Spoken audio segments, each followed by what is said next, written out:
knew me, they really wouldn't like me. I've really messed up. Connectedness is the opposite. When we feel connected, we feel worthwhile, we feel loved. And almost every study on mind-body medicine has shown the incredible power of social support and of feeling connected to other people.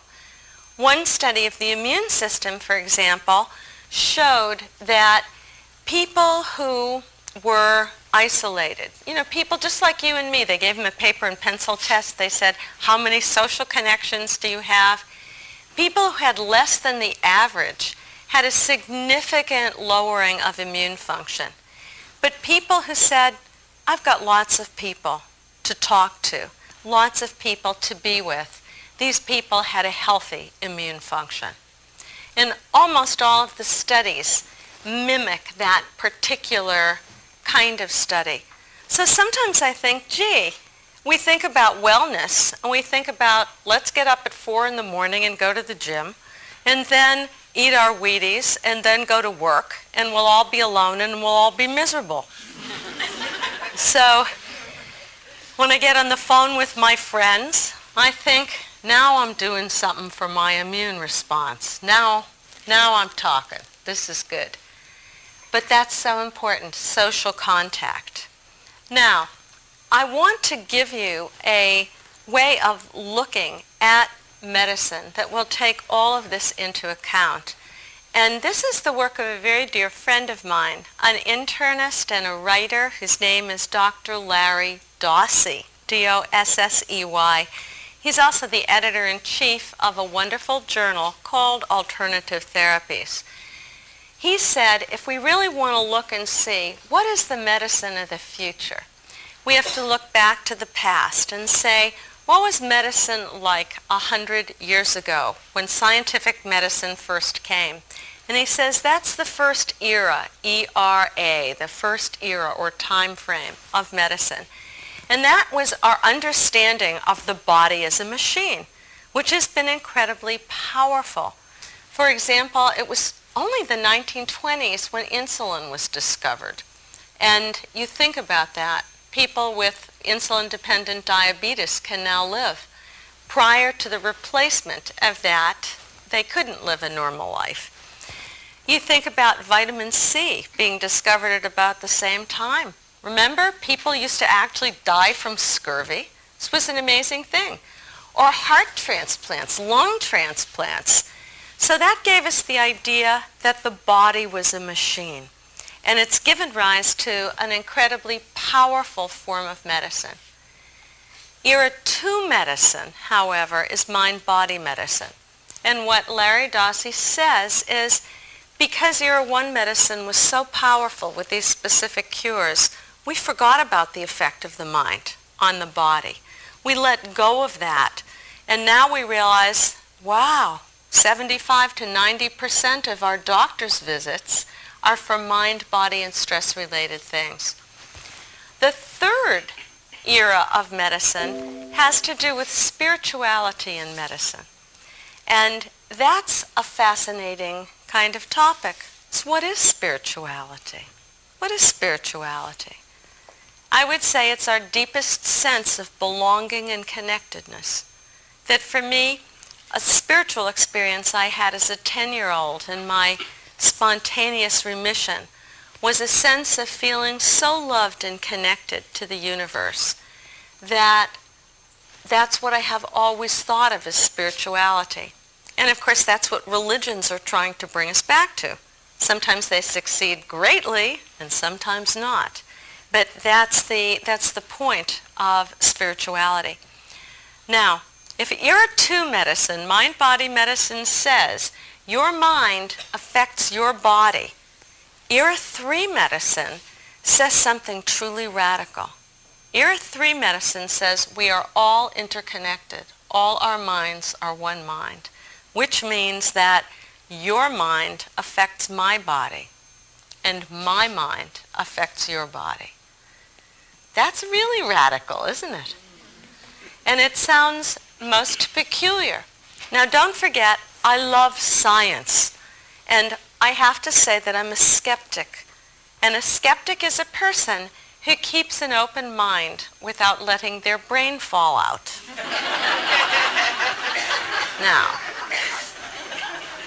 is there evidence to support this contention? And I would say, yeah, there's some really, really good evidence to support it.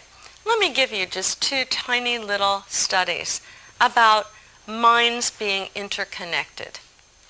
One of them is done by a woman called Marilyn Schlitz, and it has to do with something probably you've all experienced. Were you ever riding down the highway in your car and you were sure someone was staring at you? Yes? And you felt compelled to turn around and see them. And then they get so embarrassed if they get caught. That's always fun, that moment of...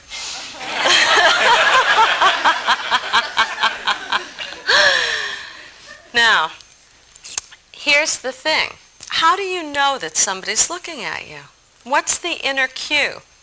And she found that in all the cultures of the world, people had the same experience. It wasn't bound to this culture.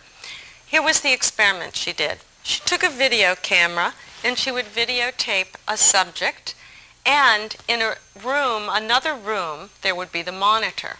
And then, while they were being videotaped, she would either stare at the monitor or not stare at the monitor. Meanwhile, the person being videotaped was connected to a biofeedback equipment, which essentially monitored the equivalent of, are the hairs standing up on the nape of your neck, right? Now, at a level that was highly statistically significant, the hairs stood up on the napes of the neck when somebody was staring at their picture in a distant room. Now, that's interesting, isn't it? My mother always used to tell me that when your ears burned red, somebody was talking about you. Apparently your mothers told you that too. Which, of course, I used to dismiss as highly silly. However, I'm sure before long we'll have an experiment that shows something just like that. But do you see the radical implications of that? If somebody is thinking about you, at some level you receive it. Some of the great physicists talked about this, the unity of our minds. Even Einstein said the idea that we're separate from one another is really an optical delusion of consciousness. At some level, all minds are interconnected. So, think about this. If all of your friends are sitting around saying, boy, she looks tired lately, this is probably not a good thing. Or if you have a physician who is afraid of the very illness that you have and thinks the prognosis is bad and empathizes with you, but is sending that kind of negativity. Those are the kinds of experiments, actually, which are being done now. So the idea is this. The idea is not that we use the power of the mind and we ignore Era 1 medicine. That would be foolish. We have to put all of these together. And that's what people are trying to do, to say what's a great system of medicine when it takes into account the whole human being and what we need for wellness and what we need for happiness, what we need to be fulfilled. Plus it gives us the best in medicine and surgery and techniques, and it incorporates even things like the power of prayer. It's been amazing to me to see the amount of experimental literature on prayer and the interest in spirituality and healing that's grown over the past 15 years or so. Even at Duke University, there's an enormously powerful center that looks at spirituality and medicine, and hundreds of studies have come out of that Duke Center. One of the studies on prayer that I found particularly interesting actually has recently been replicated. And in science, that's what we like to do. We like to say, it wasn't a fluke. We did it again. We got the same result. There's something here. And the particular study that's recently been replicated was a study on prayer that got rid of the placebo effect. It had to do with people who'd had heart attacks, and they came to an intensive care unit and were randomly assigned either to get regular medical care or to get regular medical care, plus they were prayed for by a group of people who just knew them by name. That's all, a prayer group. When neither the patient nor the staff knew if they were being prayed for. When they went to analyze the data at the end of the study, the group that was prayed for did better on 17 different measures. Isn't that amazing? They got out of the hospital sooner. That always makes the insurance companies happy. But they had fewer cases of pneumonia. They needed less medication for pneumonia. They made less calls to nursing. This kind of information is what comes out of these studies. That's pretty interesting. The idea here is not that we pray ourselves well and ignore medicine. The idea is really to use the whole system. So I have a little story about that. About 13 years ago, I was with a group of AIDS patients, and I was talking to them really about death and about the fact that none of us knows when our last moment is. And I said to them, you think that death is close for you. It could be closer for me. I could have an accident on my way home tonight.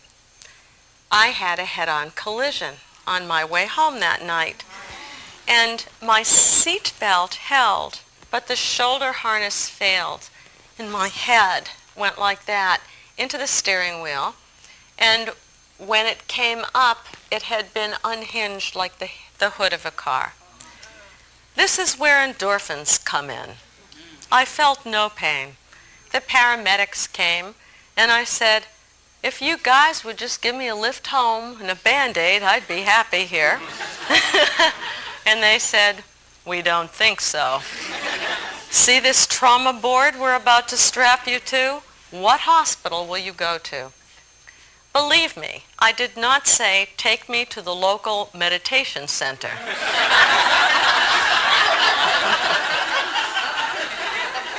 I said, take me to the best hospital that has the best plastic surgeon. Era 1 medicine came right to mind. It is just what the doctor ordered. And that's what I did.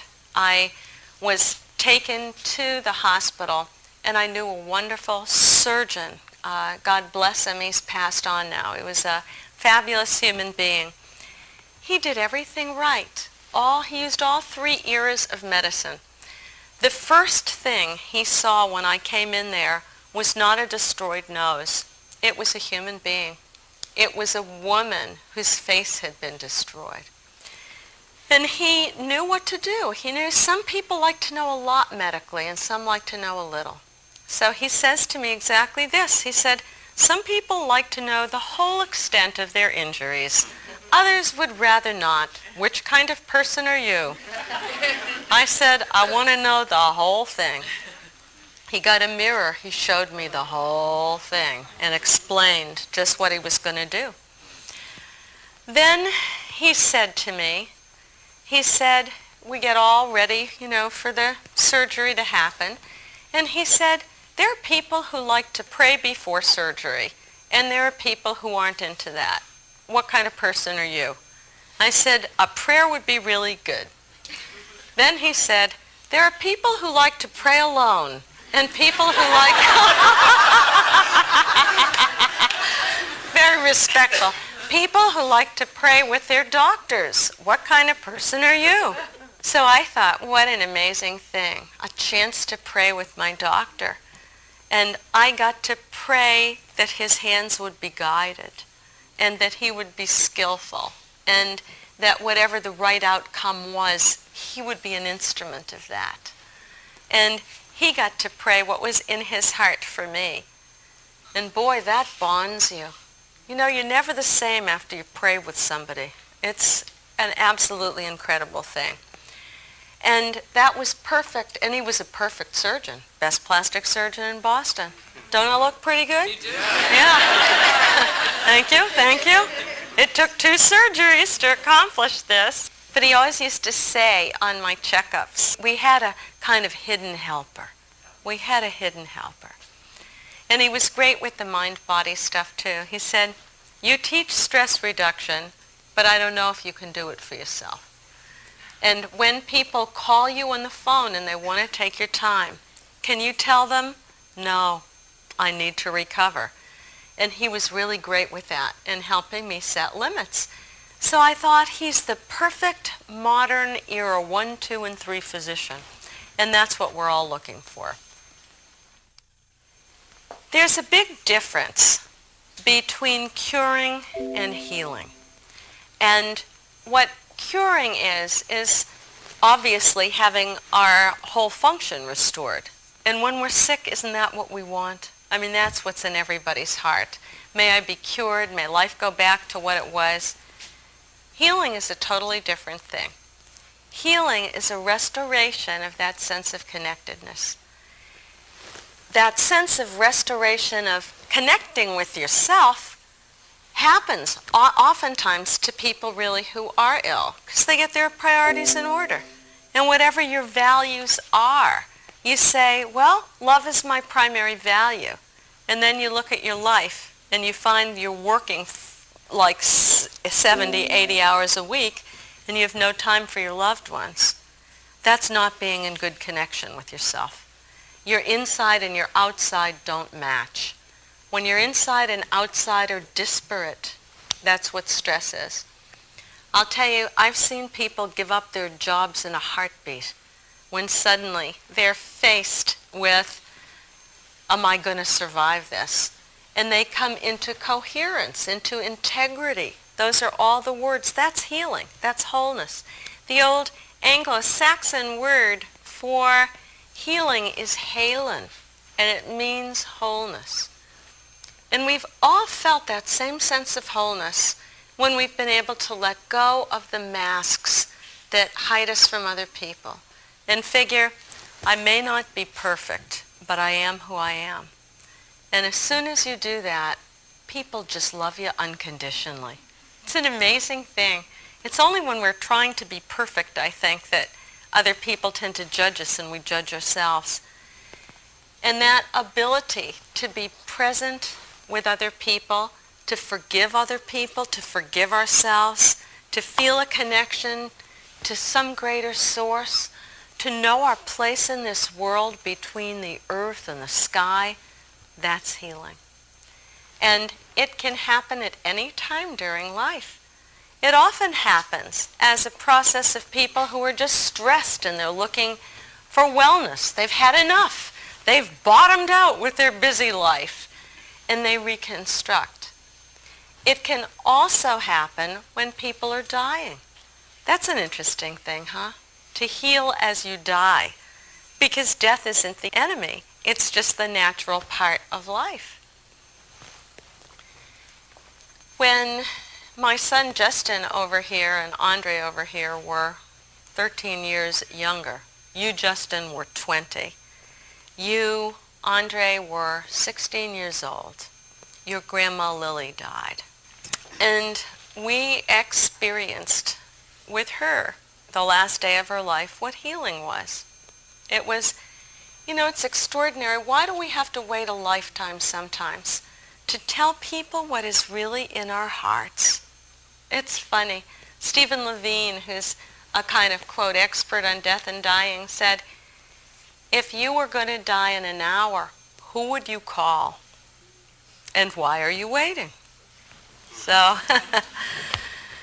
that's the truth of it. So there we were with my mother Lillian, their grandma Lily, and we had quite an experience on every level. First, we had a typical modern medical experience. Modern medicine does not understand death and dying well. It doesn't do so well with it. Thank God for hospice. But there we were in the hospital.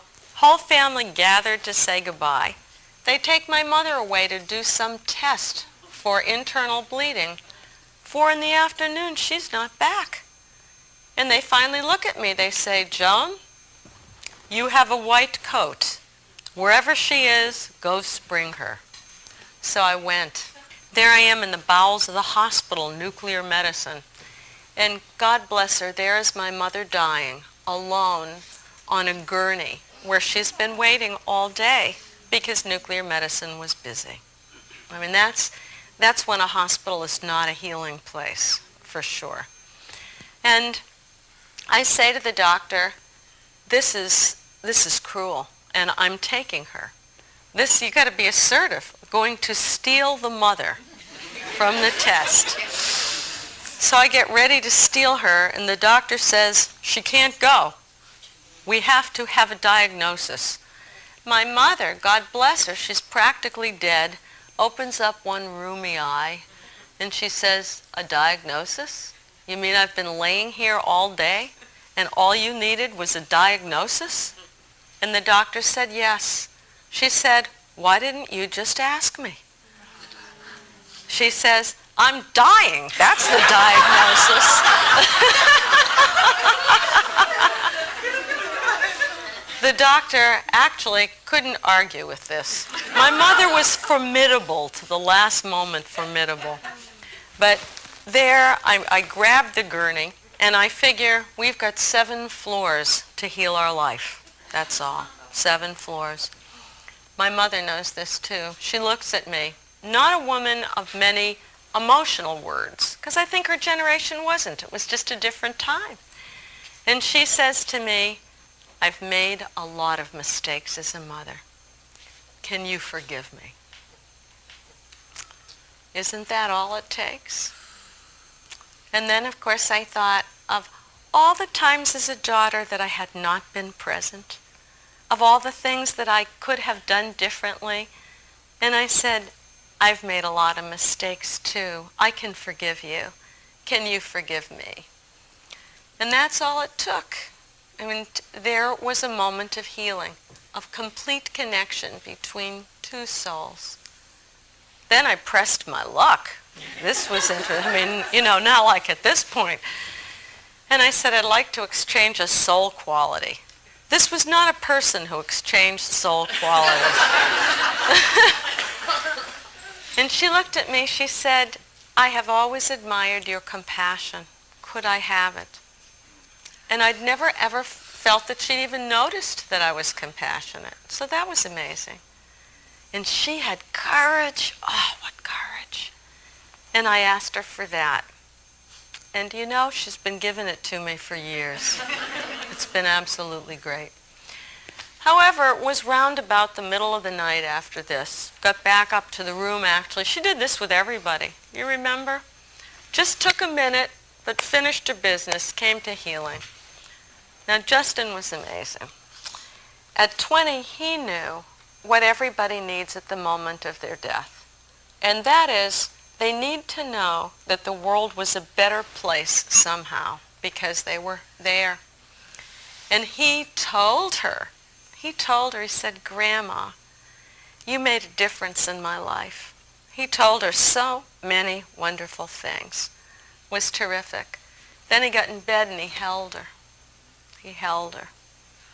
And he sang to her. She said, is Grandpa Eddie, that was my beloved father, will Grandpa Eddie be there when I die on the other side? So Justin figures we should sing the song that they fell in love to. So we're going, some enchanted evening.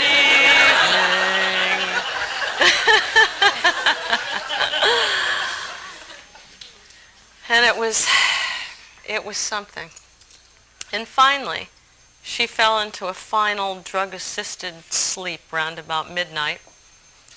About 3 in the morning, we're meditating on either side of her bed. And I had a most remarkable experience. I knew I wasn't dreaming. Have any of you ever had something that seems like a dream, but you know you're not dreaming? A lot of nodding. It's a vision. We just don't have good words for what it is. But the funny sense of it is you sense that's reality. This is the dream. Yep. You just know that's much realer. And in the vision, I'm a pregnant mother giving birth. And at the same time, I'm the baby who's being born. And what's interesting is I'm conscious in both bodies. And I thought, there's that one mind. One mind in two bodies. And then it seems to me, aha, God is one big case of multiple personality disorder. That's it. Only one of us here. That's it. But it's different to know that and to feel it with every cell of your body, to really feel that. And I had then the experience of being born as the baby and all my consciousness coming into that, just like the near-death experience stories, out the tunnel and into the light. And the light, how indescribable.